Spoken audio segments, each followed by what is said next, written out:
Yo, yo, this is video number 2 for Cat 6 about carboxylic acids, saponification, and Gabriel synthesis. So to start, try to do this problem. So you can pause the video now and attempt the problem.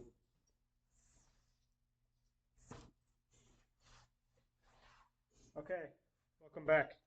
So the question was to do this problem, and you might have been tricked by doing it like how we did in the last video with it just transesterification normally. Like for example, if I had given you this and the same reagents, you'd be able to go from here to there just fine, okay? Because this is across the ladder. These are esters are the same level at the ladder, so going between them is not too difficult, okay? However, so like I was saying with the ladder video, carboxylic acids are at the same level as esters, pretty much, but there's a difference here. When you have a carboxylic acid in basic conditions, it's no longer a carboxylic acid. Now it's a carboxylate, okay? So the very first thing that'll happen here is that your base will deprotonate the carboxylic acid, okay? Proton transfers happen first in the reaction, and you have a carboxylate. A carboxylate, if you remember, is at the bottom of the ladder. Is this reactive to this now? No. This carbonyl carbon is not electrophilic enough now to be attacked by this as your base. The lighting's getting messed up. Like I said, so the carbonyl carbon is no longer electrophilic enough to be attacked by this. So there's two ways you could think about that. One, you could say that there's no longer really a substantial partial positive on that carbon anymore because there's so much resonance donation of those electrons to the carbonyl carbon, with two resonance structures being that are both equal there. And then two, you could say that this oxygen with a negative charge being your leaving group would have an oxygen with a 2 negative charge. So that would be really, really unstable, so you cannot kick that off. Okay. So the answer to this is no reaction. So always be careful. If you're trying to do any transesterification with the carboxylic acid, don't do it in basic conditions. You'll just get stuck at the carboxylate. Okay. On the flip side, if you're trying to make a carboxylic acid, it's really easy to do. Okay. So if you are trying to make a carboxylic acid from an ester, so this is called saponification, like soap, because soap has molecules like this. If you're trying to make a carboxylic acid, it's really easy. You can use NaOH and water. You can use NaOH, and this is a case where it doesn't matter. You don't need to have the matching carbon structure. For example, in the previous video, you had to have like ethanol and like sodium methoxide. Here, even if this thing is lower concentration than whatever carbon-containing alcohol you have here, as soon as you create that carboxylate in solution, if you ever do, from this attacking, you're basically stuck there. It's like a bottomless pit for like energy-wise. So you could do like any old alcohol here, and it does not matter. Even if these start replacing the methyl esters first, anytime you have a hydroxide attack, you'll be stuck at that carboxylate after it gets deprotonated. So you only end up showing that because that's all you care about. So this is following the same mechanistic steps that were shown in the last video. Kick off the alcohol, and now you have carboxylic acid, and then this gets deprotonated by, now you can use the other version.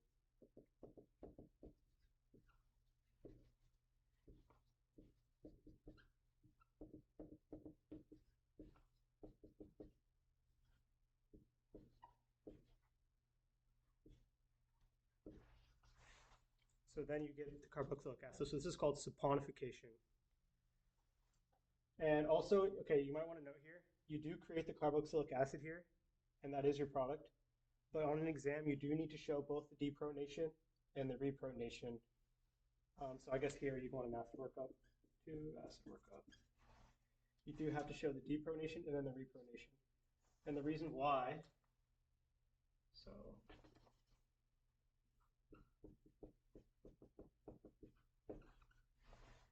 And the reason why is because once you create this carboxylic acid, you're still in basic conditions. So it will be deprotonated in carboxylate. And then however much after, like let's say an hour later, you add your acid workup, then finally gets protonated and you get your product. Okay.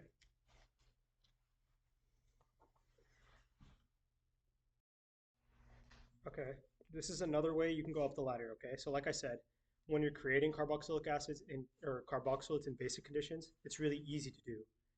And then just a simple acid workup will get you back up to your carboxylic acid, okay? So I'm just going to show three members of the ladder here. So carboxylic acid, amide, and carboxylate. So it's really easy to go from a carboxylate to a carboxylic acid just by protonation. That's like, I guess, one exception to the ladder, I guess you could say, is the only one that's easy to do is go from here to here because you just have to protonate it, right? So one way you can go from an amide to a carboxylic acid is by going down the ladder to a carboxylate and then protonating it to make a carboxylic acid. So how you do that? Let's say this is your amide. And then if you just put it in with, like, let's say KOH, you do the basic mechanistic steps for this whole unit. So addition, adding the new functional group, and then elimination.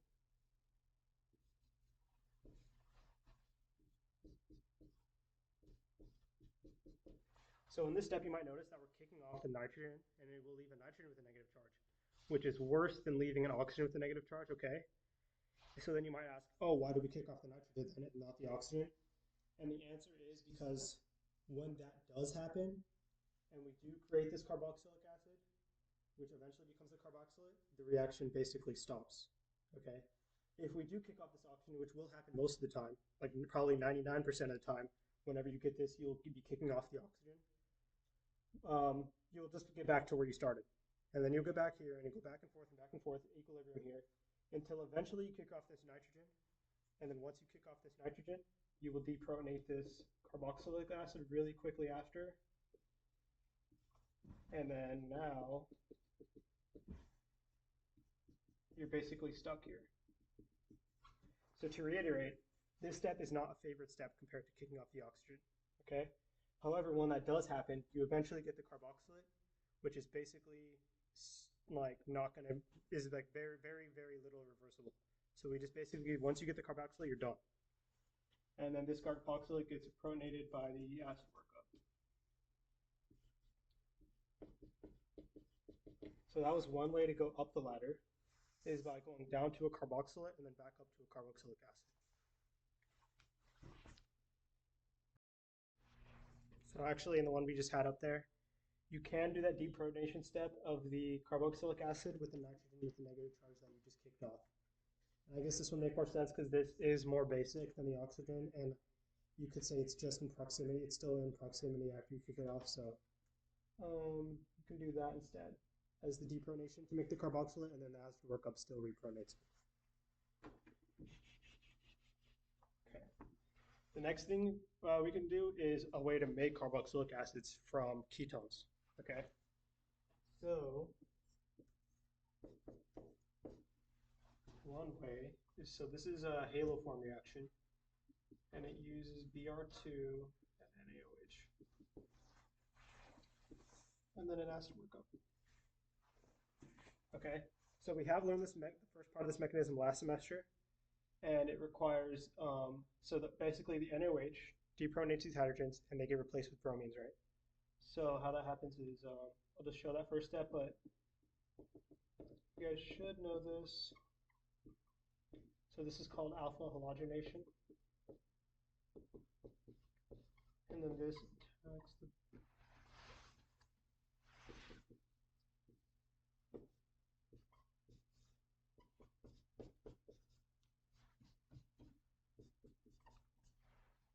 you one bromine, and then you do it on another hydrogen, and then the other hydrogen.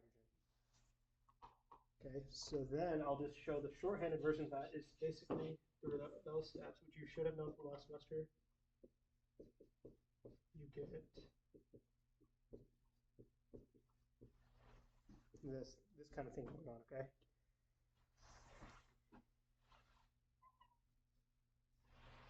Okay.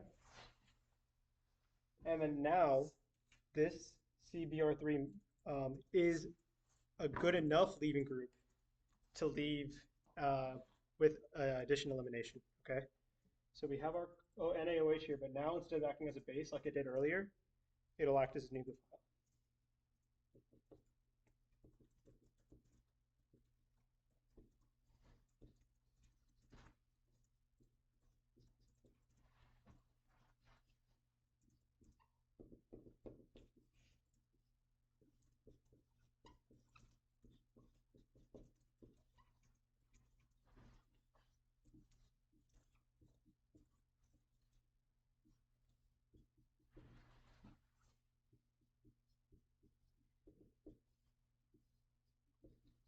So like I said, the CBr3 with a negative charge is not a great leaving group. The oxygen with a negative charge would be better. However, just like the last one, when it does happen, you eventually get the carboxylate, and once you get the carboxylate, you stop. Okay? So this step, more often than not, you're kicking off the oxygen. But when you do kick off the CBr3, you eventually get the carboxylate.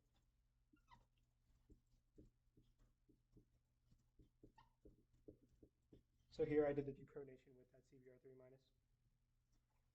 And then this gets pronated by the ester workup.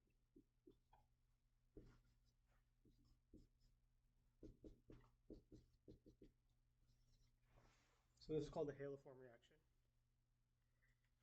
So one thing that you have to take into account for this reaction is that in order to do this, it has to be a methyl ketone. Okay. So our initial product or initial reactant was this, a methyl ketone. So one part of the ketone. So here we have it's not methyl here. It's like terbutyl. Here it's methyl. And the reason why is because you need 3 halogens here to make this a good enough leaving group. If it's not methyl, for example, if you get these 2 to be halogens, this is not a good enough leaving group for the elimination portion where the electrons come down from the oxygen and kick this off. It has to have 3 halogens, which means it has to be a methyl ketone to start. Okay. If you were ever given something like this, this is okay. Okay, we just don't put halogens here, even though previously we learned that you would do halogens on all the alpha hydrogens would be replaced. But now when we do this, it's kind of like you just do these, and then once you create the carboxylic acid, the reaction stops at the carboxylate actually. So if you ever have giving something like this as your reactant, you do these 3 on the methyl side, and then you do the whole haloform part, and you're just going to be left with that. Okay, so this is how to create a carboxylic acid from a methyl ketone.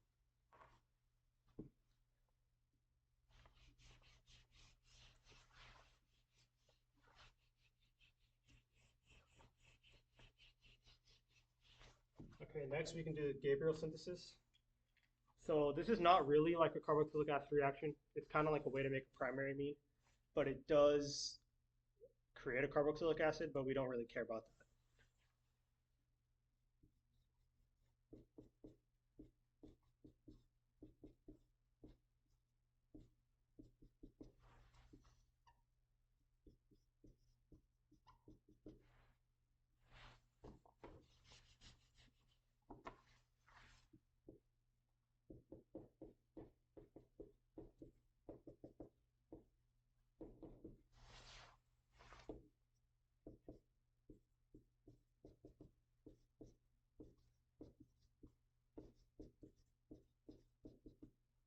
Okay, this is what you start with. And then whatever you want your amine to be, you have that as your alkyl halide. So here I have 3 carbons attached to a bromide, so propyl bromide. That means at the end I'm going to get propylamine. Okay, that'll be so this is pretty useful in synthesis too. So just watch out for that, okay?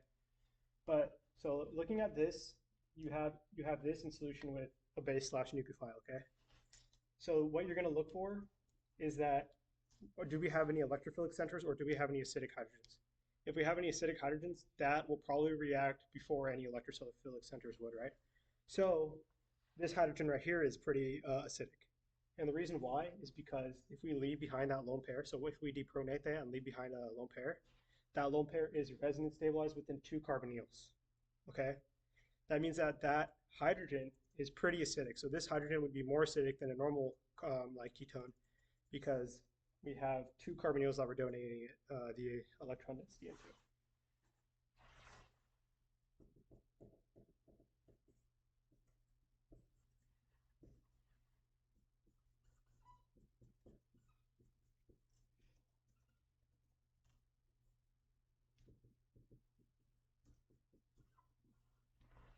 So that's it for the first step. You just depronate it. Second step, it now attacks the propyl bromide.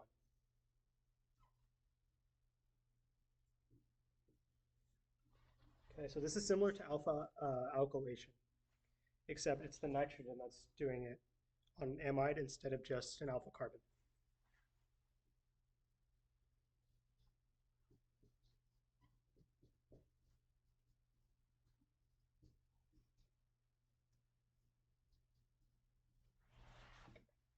So that's it for step 2. Now we do the new unit stuff, which is this NaOH now acting as a nucleophile. So here it acted as a base, here it acts as a nucleophile.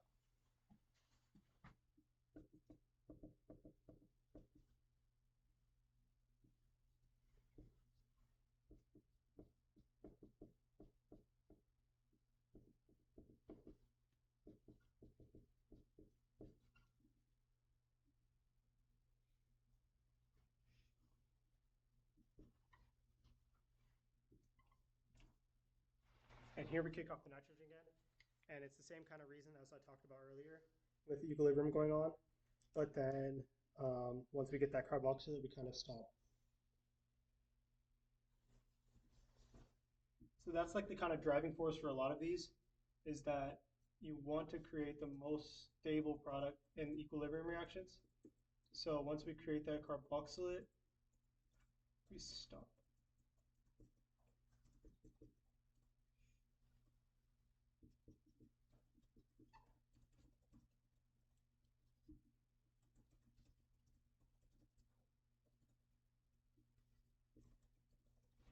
So we kick out the nitrogen.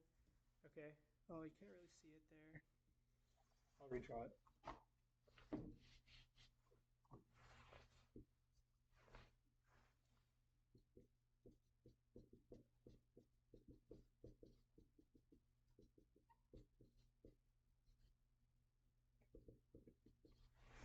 Right there. So this is one of the few times where you're allowed to show an intramolecular proton transfer.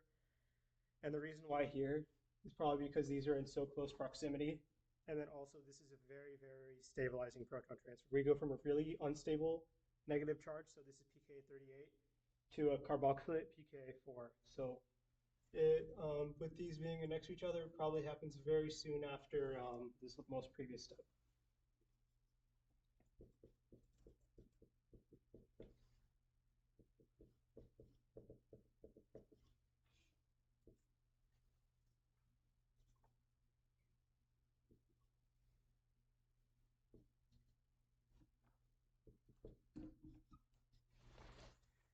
And now we do the same thing on this amide now with the hydroxide attacking and then kicking off the nitrogen, and we get our primary amine.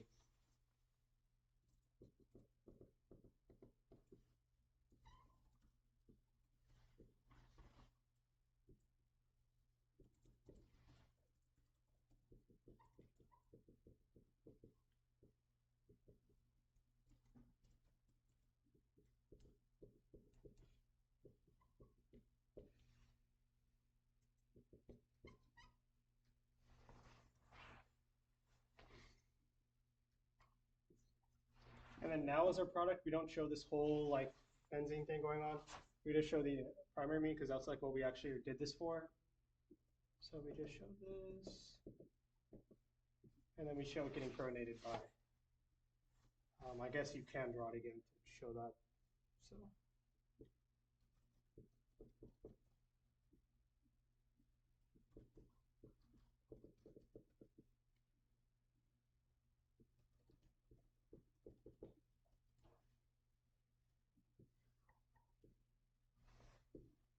and then you get your primary amine.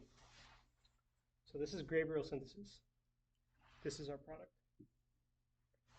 All that for primary amine.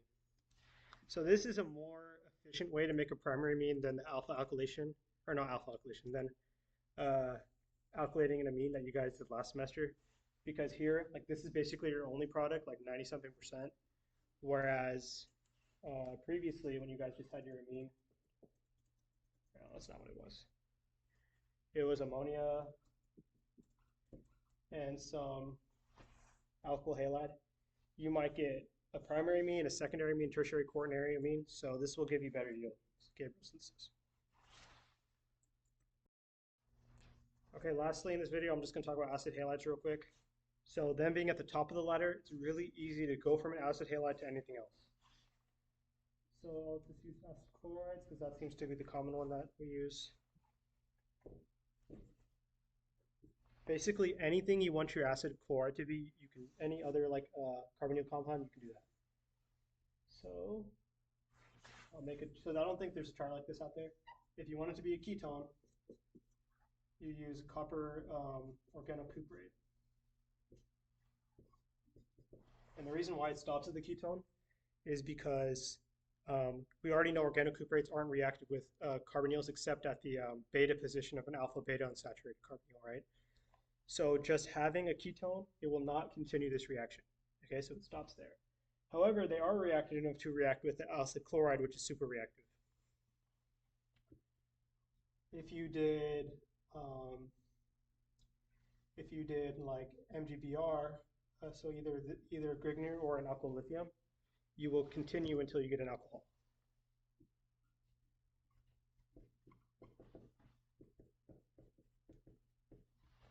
Okay. If you did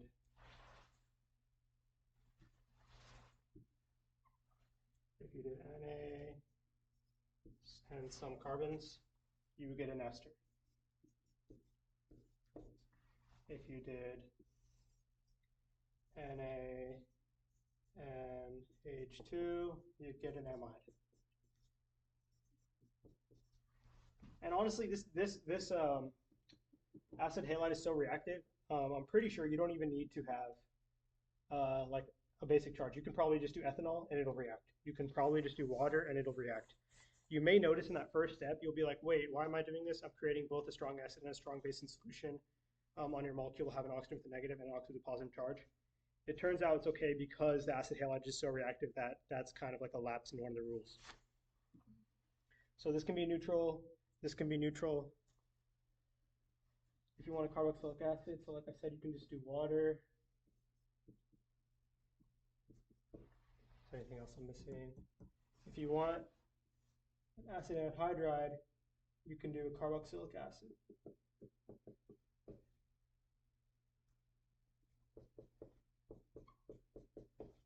Because it's below it on the ladder. So you just add it in there and it'll do it. Okay. Can't see in the video. I'm not sure if there's anything I'm missing here. I don't think there is. If you did a lithium aluminum hydride or NaBH4, you would get primary alcohol. And that should be all for this video. Peace.